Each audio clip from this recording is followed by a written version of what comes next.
there's nothing worse for me than being bored.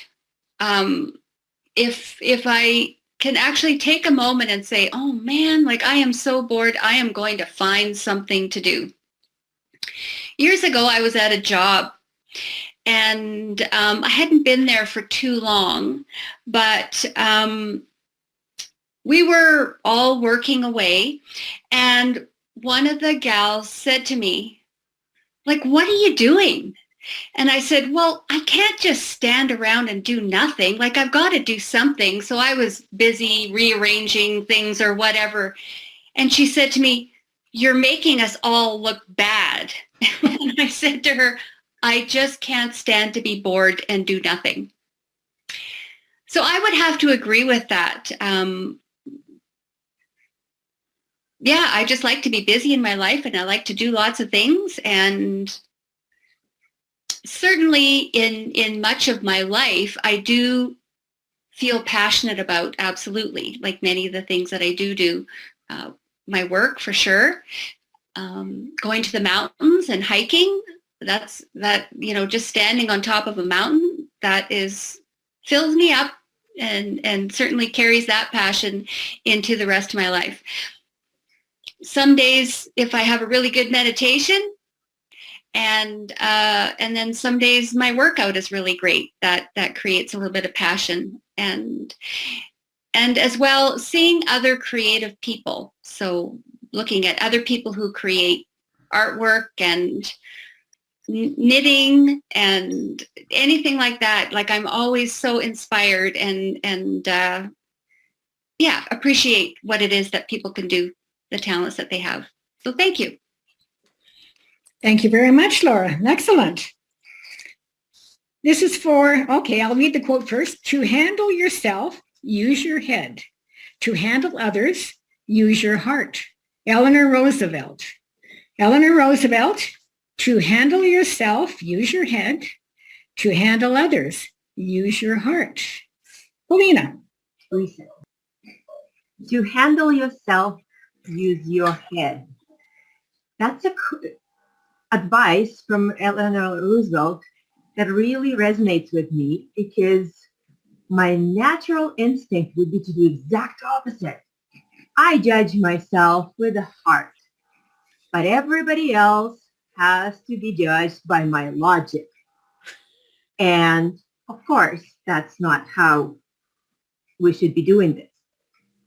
I think when she was talking about, what she was talking about was really empathy and the ability to reach out to other people and listen, not with your mind, but really with your heart. And what that means, how can you listen with your heart? I think that really refers to seeking and looking beyond words. What is the person trying to convey? What is it that's going on through their heart or through their emotions that they're trying to share with me?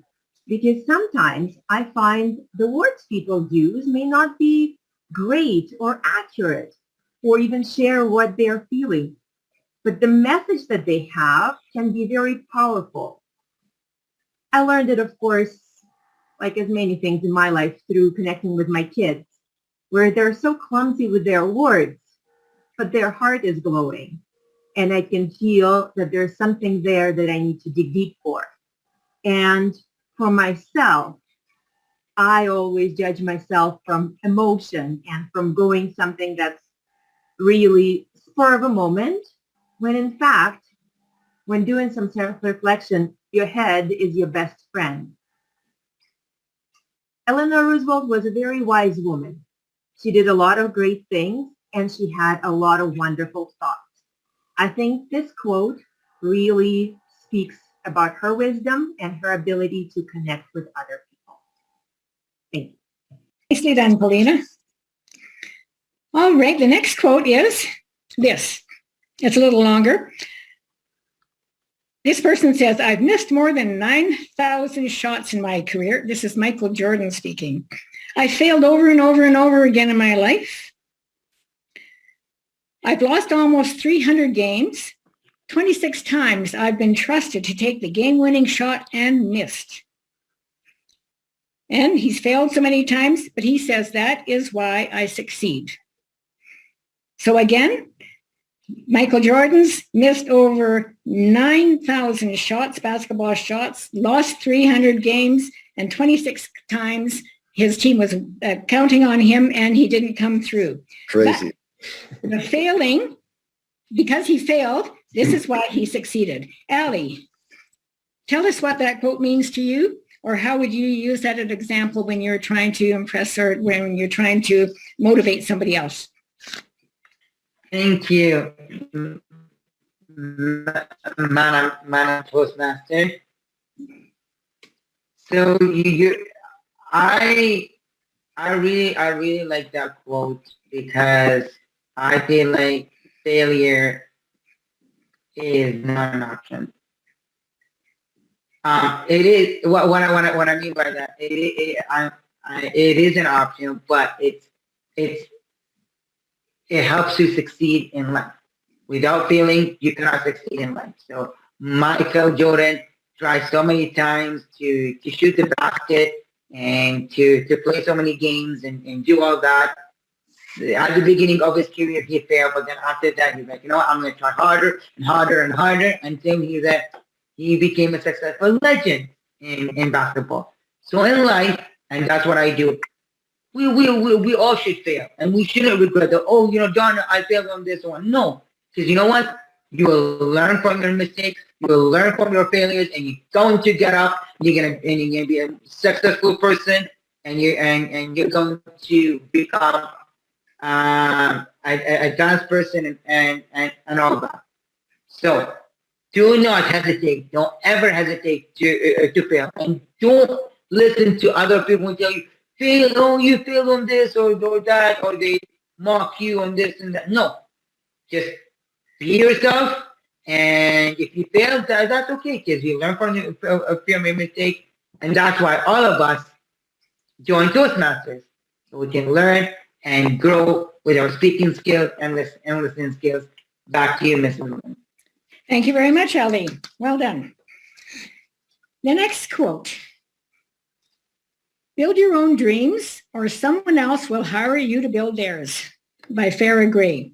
Farrah Gray says, build your own dreams or someone else will hire you to build theirs. Jeff. Well, that's an interesting one. I think this one makes sense to people who either have an entrepreneurial mindset or something they want to do for themselves.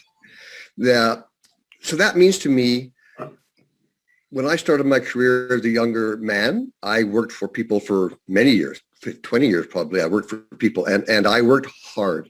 If I look back, I'm the kind of employee you want to have because I take business as my own. And so I worked harder than the owner did, harder than the boss did all the time, just because that's how I was. And so when I finally went out on my own, I used that same ethos or way to conduct business when I did my own, and it paid off very well. And so to me, it means build your own dreams, do it for yourself. If you fail, get up and do it again. Go right back to Michael Jordan's quote in the last speech and use that man as an example as to what you do when you do fail. But then what you do when you have that success is you have to take that and transfer it. You cannot keep that just to yourself. And so, probably in the latter 15 years of my career, I was much more forthgiving and giving away advice or help as much as I could. And now I find myself with my son in a business where I'm trying to give him advice all the time. Of course, I don't know anything. God knows, God forbid, stupidest man on the planet. But I still try to impart that wisdom and knowledge to him in hopes that one day it does sink in and one day he does realize that, the old man wasn't so stupid after all, That's kind of my ethos, to make sure that you pass it along to somebody else, but you do have to build for yourself. Whether you work for somebody or by yourself, you do have to build for yourself, because that's how you strengthen yourself and your career to be successful. Madam Chair. My phone